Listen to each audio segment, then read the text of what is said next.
Good morning, sir. Welcome to LC Restaurant. Do you have any reservation? May I know your name? By the way, sir, had prepared a very nice table for you. This way, please. Will this table be alright for you? Please take your seat. Excuse me, sir.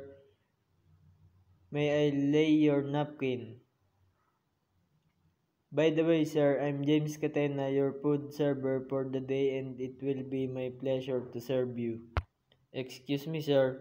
Would you like ice cold water? Excuse me, sir. Would you like to have a bread rolls?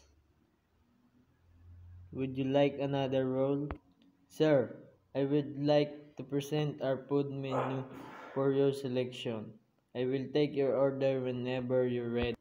Excuse me, sir. May I suggest the following?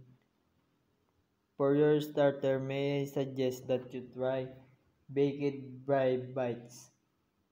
A wedge of fry is topped with the sweet onions and apples. May I suggest also hot steaming soup.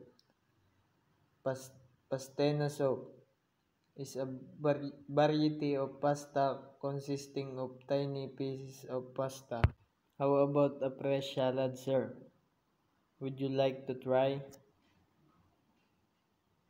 Caesar salad, romaine, lettuce, and croutons dressed with lemon juice, olive oil, egg, and egg. How about a sparkling wine to complement your starters? We have Chamdor, an alcohol-free sparkling grape juice. Would you like to order, sir? And for the main course, our chef has prepared a very special main course.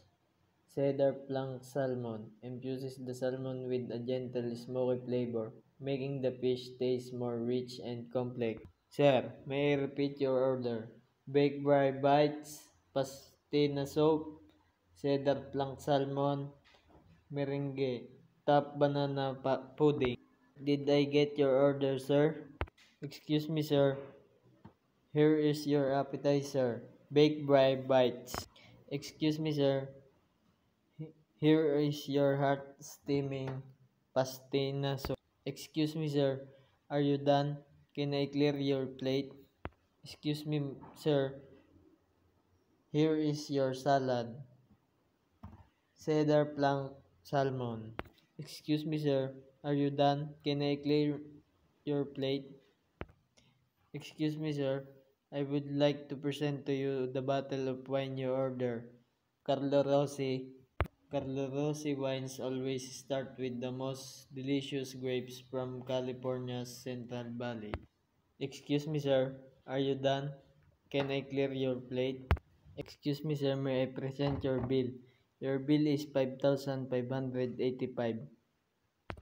I'll be back for your receipt. Thank you for coming, sir. Have a nice day.